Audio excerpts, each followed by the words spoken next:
Here's my completed Twitter Mantis e-bike conversion with the Bafang BBS02B 750 watt 48 volt motor with the 52 volt 20 amp hour battery, and I used a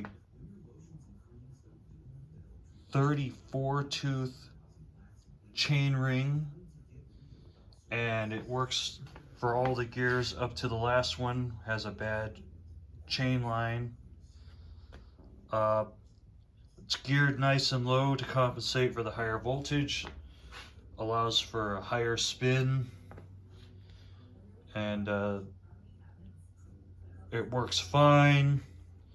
These are designed to cut out at 60 volts, and this thing fully charged at about 58 volts, so I haven't had any problems. One thing to consider, of course, is the brakes. When I originally had some Shimano, bottom of the line Shimano brakes on here, and I got some new levers that were also on Amazon, these Good Taste levers that are compatible with the Bafang system. This is a lot better. I had to tape the sensors on the other ones. They didn't fit, and they were kind of unreliable. And when these sensors go in and out unpredictably, your motor is going to kick on and off unpredictably. Maybe not at the right time,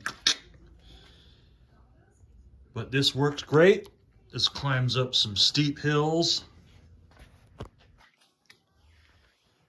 And one thing to consider is the frame shape for this kind of conversion. You want to make sure that this is got a big open triangle here. This is a cross-country frame. A lot of you go with the full suspension, there's going to be a shock somewhere here. A couple of my other bikes would not fit these, and also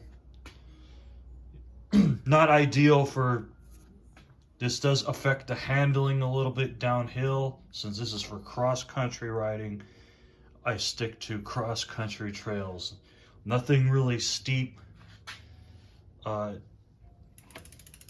Once it starts getting really steep, you need 4 piston brakes and bigger rotors, and that puts a heck of a load on the fork and the frame. But for general cross-country fire road climbing, this thing is a beast. A lot of range and a lot of fun. So that's my input on the Bafang setup. Some things to look out for. I would not get a big chain ring with that. Like I said, you can actually get some aftermarket. This is an aftermarket one that you can get on Amazon too. Like I said, it's much smaller. Gives you that lower gearing and a little bit more leeway on the chain line. As the chain ring up front gets bigger, this angle will get sharper. So keep that in mind too.